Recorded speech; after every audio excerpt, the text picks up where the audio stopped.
The judge hadn't even called the room to order when my brother stood up, pointed at me across the aisle, and said the words that would end our family as we knew it. She was never an agent. Everything she's told this family for 15 years is a lie, and she used that lie to drain our mother's accounts while she was dying. I sat there in a plain navy blazer, no badge, nothing that would tell anyone in that Cleveland courtroom who I actually was. I didn't flinch. I didn't lean toward my attorney. I just watched Ryan's face, flushed with the particular confidence of a man who has never once been told no and believed it. He thought my silence meant I had nothing to say back. He was about to learn otherwise. My name is Maggie Coleman. I'm 40 years old, and until 8 months ago, my brother and I hadn't spoken more than a few sentences to each other since our mother's funeral. That morning, in a federal courthouse in downtown Cleveland, Ryan stood in front of the jury box wearing a suit that cost more than most people's car payment, and told them I had spent over a decade inventing a career in order to manipulate a dying woman out of her estate. The accusation was specific, and it was built to be devastating. He said I had no verifiable employer. He said the family had never once been given a business card, an office address, a coworker's name. He said I told people I worked in compliance for the federal government but could never explain what that meant, and that 3 days before our mother passed, $600,000 had moved out of her trust into an account he couldn't trace. Ryan looked at me like a man who already knew he'd won. He was right that almost none of my employment record existed anywhere he could search for it. What he didn't understand was why. The story the jury heard that morning had actually started 8 months earlier, on a Tuesday afternoon, when my phone buzzed during a surveillance briefing in Pittsburgh and a hospice nurse's voice told me our mother had maybe 2 weeks left. I drove back to Ohio that same night. Ryan met me at the house we grew up in, and instead of asking how I was holding up, he glanced at his watch and said, "Good, you're here before the estate lawyer. Saves us a call." At the reading of the trust 2 weeks later, our mother's attorney explained that Ryan and I were named as co-beneficiaries, but that Ryan had been granted temporary control as trustee during her final illness. Buried in the trust language was a clause that stopped me cold. It stated that I would receive the family home and a controlling share of the estate if I could provide documentation of what our mother called the work she asked me never to discuss. Ryan laughed out loud when the attorney read it. Documentation of what? She sells insurance for a living, or whatever she tells people at Thanksgiving. I said nothing. I understood exactly what our mother had done. She'd written the clause deliberately vague, protecting the parts of my career that weren't mine to reveal, while leaving a door open for the day someone tried to use my silence against me. She knew that day was coming. She knew it would be Ryan. Within 6 weeks, Ryan filed suit. The complaint accused me of fabricating my employment history, exploiting a vulnerable elderly parent, and forging authorization on a wire transfer out of the trust. Reading it, I felt something harden in my chest that had nothing to do with anger and everything to do with recognition. This was never about the money. The money was only the excuse. I called my attorney, Diane Whitfield, a former assistant U.S. attorney who'd spent 20 years reading between the lines of exactly this kind of case. I told her what I was starting to understand. He doesn't just want the house, I said. He wants to erase who I am, because he's never been able to prove who he is without me standing there to compare himself to. Diane didn't look surprised. She'd read the filing twice before I even called. Then let him talk, she said.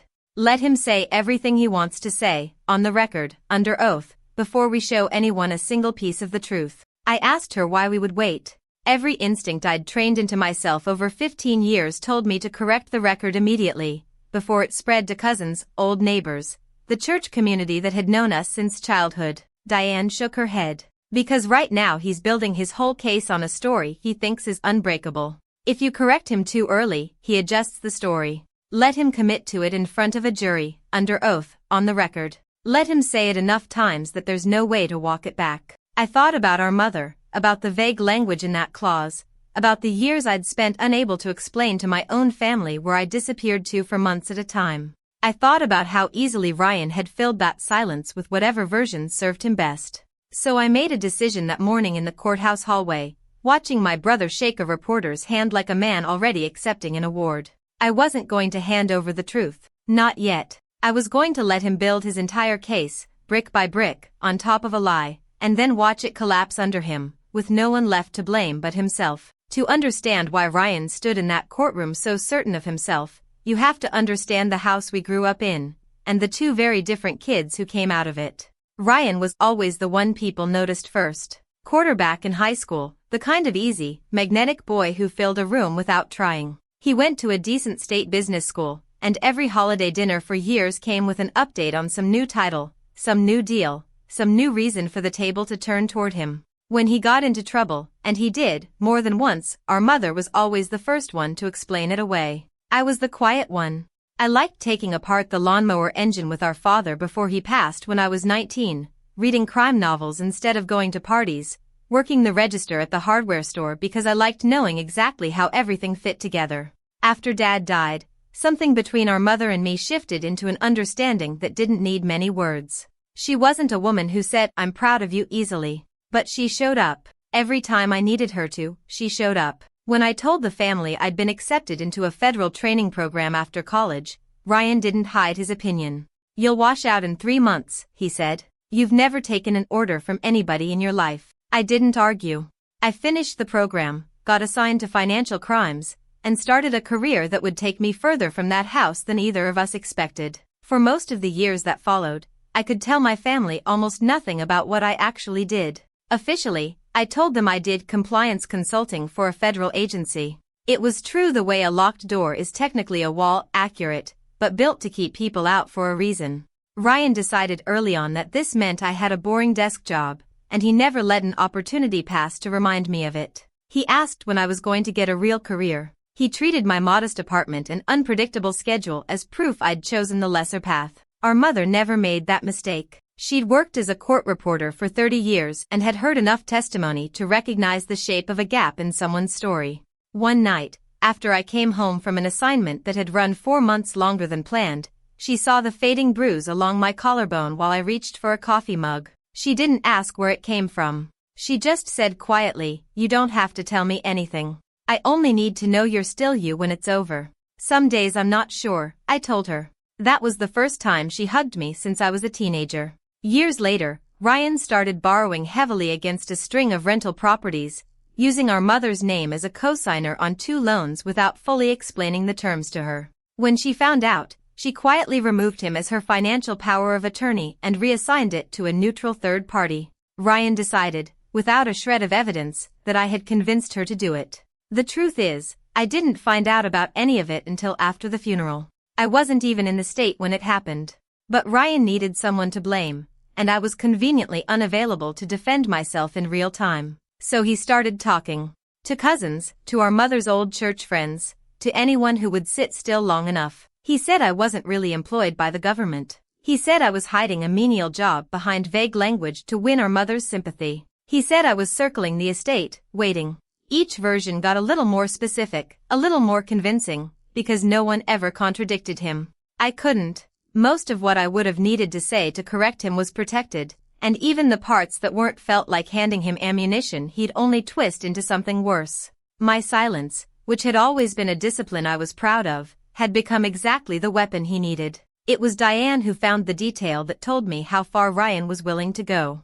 During discovery, she learned he'd hired a private investigator months before filing suit, specifically to dig up my employment record. The investigator came back with almost nothing. No public personnel listing, no LinkedIn history past a certain year, no coworkers willing to confirm a title. To a man looking for confirmation of what he already believed, an absence of evidence looked exactly like evidence of absence. I read the investigator's report Diane had obtained and felt something close to sad amusement. "He couldn't find my file," I said, "so he decided I don't exist." Diane smiled the way she did when she already knew how a case would end.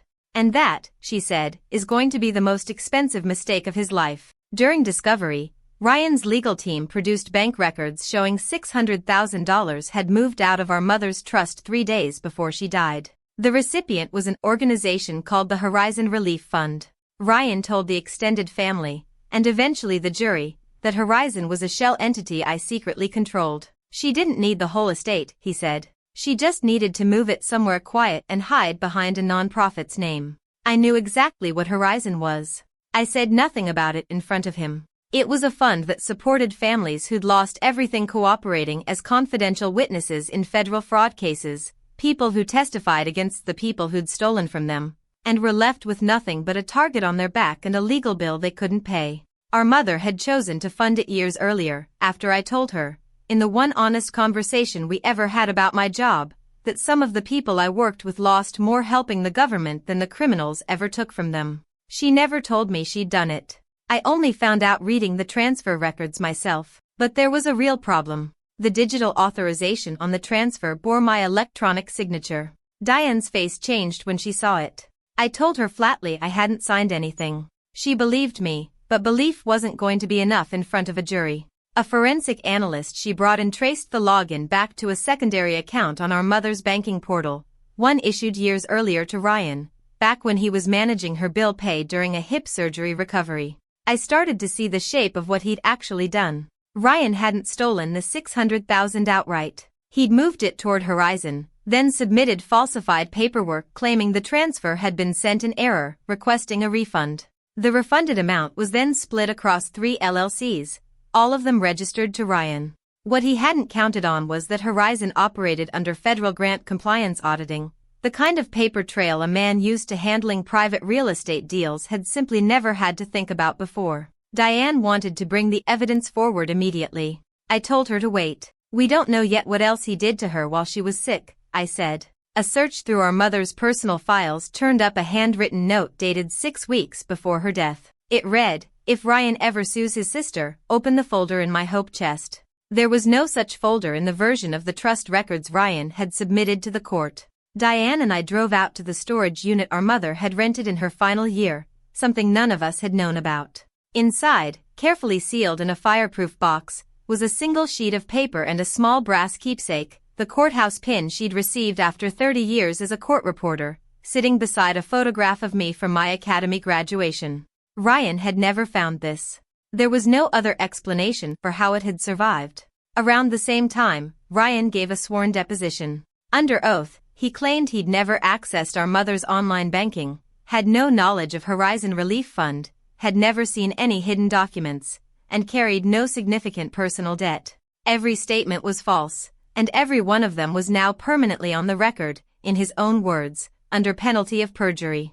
I understood, reading the transcript, exactly what Diane had been doing all along. She hadn't just let Ryan talk. She'd made sure he talked on paper, in a deposition he couldn't later reframe or soften. He'd spent months building a wall out of lies and calling it a foundation. I found our mother's former caregiver, Carol Jennings, through the home health agency that had staffed her final year. Carol agreed to meet me at a diner outside the city, choosing a booth in the back where she could keep her voice low. She told me Ryan came by most evenings during those last months, and the visits rarely looked like a son comforting his mother. He came with folders. He pressed our mother to sign things, and when she hesitated or asked questions, his voice would rise until Carol found a reason to step into the room. "Your mother said something I never forgot," Carol told me. She said, "My son thinks this house is a reward for having my last name. He never understood the name as a responsibility." Carol admitted she'd started quietly recording some of the arguments,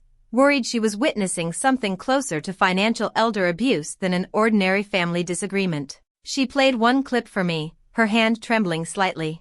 Ryan's voice came through first, sharp and impatient. "If you leave the house to Maggie, I'll prove she's a fraud. Nobody actually knows what she does." Our mother's response was slower, weaker than I remembered her voice ever sounding. "I know exactly what she does. She stays quiet because she gave her word. You talk too much because you've never had anything worth protecting." The recording alone wouldn't establish my employment record in court, but it told me something I hadn't fully let myself believe. Our mother had known exactly what Ryan intended long before either of us stood in front of a jury. Carol had one more piece. She told me our mother had mailed a sealed envelope through a courier service to a federal office a few weeks before she died. Diane traced the delivery confirmation and found it had gone to a records verification unit connected to my agency. Our mother had requested formal confirmation of part of my service record, anticipating that our family would end up in exactly the fight we were now living through. The trial resumed on a Monday morning, and Ryan walked in like a man who'd already been handed the verdict. Tailored suit, a full legal team, and a hired researcher he introduced as an expert in federal employment verification. The expert testified with the calm authority of a man reading from a script he believed in, that he'd found no public record confirming my employment with any federal agency, no listed title, no press mentions. In my professional opinion, he concluded, there is no reliable evidence the defendant held the position she claims. Diane rose for cross-examination. Do you have security clearance to access protected federal personnel files? No. Do you have any authorization to view sealed law enforcement employment records? No. So your conclusion, Diane said, letting the words land slowly, is based on your inability to find something you were never authorized to look for in the first place. The courtroom went quiet in a way that felt different from before. Then Ryan took the stand. He described, in a voice that cracked at exactly the right moments, how he'd stayed by our mother's side through her final years while I was nowhere to be found. Some of it wasn't entirely false, he had been present often. What he left out was why. He wasn't there out of devotion. He was there because proximity gave him control, and he'd guarded that access the way other men guard a bank vault. When Diane cross-examined him, she asked whether he'd ever logged into our mother's accounts. He said no. She produced the login records. He suggested the bank might have made an error. She asked about the 3 LLCs. He called it passive investment. She produced the incorporation paperwork listing him as sole owner. In his closing remarks, Ryan turned to the jury one final time. She was never an agent. If she says she was, she's lying, just like she's lied to this family for years. It was the same line he'd opened with, and doubt, I understood watching a few jurors shift in their seats, doesn't need proof. It only needs enough repetition to feel familiar.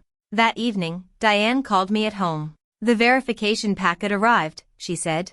Sealed, authenticated, time-stamped. There's an authorized official scheduled to appear in court tomorrow morning. The courtroom was packed the next day. Ryan had invited 2 local reporters, confident he was about to expose my fraud on camera instead of just in front of a jury. Diane stood before the judge had even finished calling the room to order and submitted a sealed federal envelope. Judge Robert Sanders opened it, read the first page, and stopped. He removed his glasses, looked at me for a long moment, and asked everyone to rise. A side door opened, and a woman in a dark suit entered, Assistant Director Linda Park, authorized to appear on the record, accompanied by legal counsel from my agency. The judge read from the released portion of the file, that I had served continuously for over 15 years as a federal financial crimes investigator, that I currently held the rank of senior supervisory agent, that the classified nature of certain case assignments existed for legitimate operational security reasons, that I had received a commendation for a multi-year undercover operation that recovered over $4 million for defrauded victims, and that my refusal to disclose case details had never constituted deception, but a legal obligation. Then came the final piece. My agency had retained a copy of the folder our mother had requested confirmed, the one from the storage unit. In it, she'd written, Maggie has taken nothing from me. The transfer to Horizon was a gift I gave willingly, for people who lost everything doing the right thing, the way my daughter has spent her whole career doing the right thing. Diane read the next line aloud to the entire courtroom. If Ryan ever attempts to use Maggie's service against her, all trustee authority currently held by Ryan is to be terminated immediately. Ryan's face drained of color. Mr. Coleman, the judge said, do you still wish to maintain under oath that your sister never held this position? I may have, Ryan said finally, misunderstood some things. I looked at my brother for the first time all trial without flinching. No, I said. You didn't misunderstand. You knew you had no proof. You just believed I'd never be able to defend myself. The judge ordered the full record transferred to federal prosecutors for review, perjury, financial fraud, forgery, and financial exploitation of an elderly person. The jury rejected every claim Ryan had brought against me. The court restored full trustee authority to a neutral fiduciary, confirmed me as lawful owner of the family home, and ordered Ryan to cover the majority of legal costs. The 3 LLCs had their assets frozen pending restitution. A few months later, Ryan accepted a plea deal. He avoided the maximum sentence, but the terms weren't gentle: full restitution, supervised release, the sale of his lake house, and a public acknowledgement that he'd knowingly lied under oath. He called me once, not long after. You destroyed my life, he said, flat. I didn't log into her accounts, I said. I didn't forge anything. I didn't lie to a jury. I just stopped protecting you from what you did yourself. He asked why I hadn't just told the truth from the beginning. Because if I'd proven who I was on day one, you would have changed your story, I said. I needed you to say every lie out loud while you still believed I couldn't answer back. There was a long silence before he hung up. I didn't call him again, and he didn't call me. I moved back into the house, though I didn't try to preserve it like a museum. I turned our mother's old sewing room into an office for a support program I started for people navigating exactly the kind of legal and financial fights I'd just come through. Part of the trust, once it was properly restored, went legitimately to Horizon, exactly the way our mother had always intended. On one of the last afternoons before the house officially became mine on paper, I found myself in the garage, looking at the old lawnmower engine my father and I used to take apart on Saturday mornings. It hadn't run in years. On the workbench, someone, our mother, before she died, had left a small envelope. Inside was a single line in her handwriting: "You don't have to prove who you are to the people who love you, but never let a liar define you to everyone else." I stood there for a while in the quiet, breathing in old motor oil and dust, feeling something settle in my chest that wasn't triumph. It was relief that my mother's memory, and the people I'd spent my career trying to protect, weren't going to be used as props in somebody else's lie. My brother walked into that courtroom believing my silence meant I was weak. He was wrong. My silence was never weakness. It was simply the time I gave him to talk his way into a verdict he couldn't walk back from.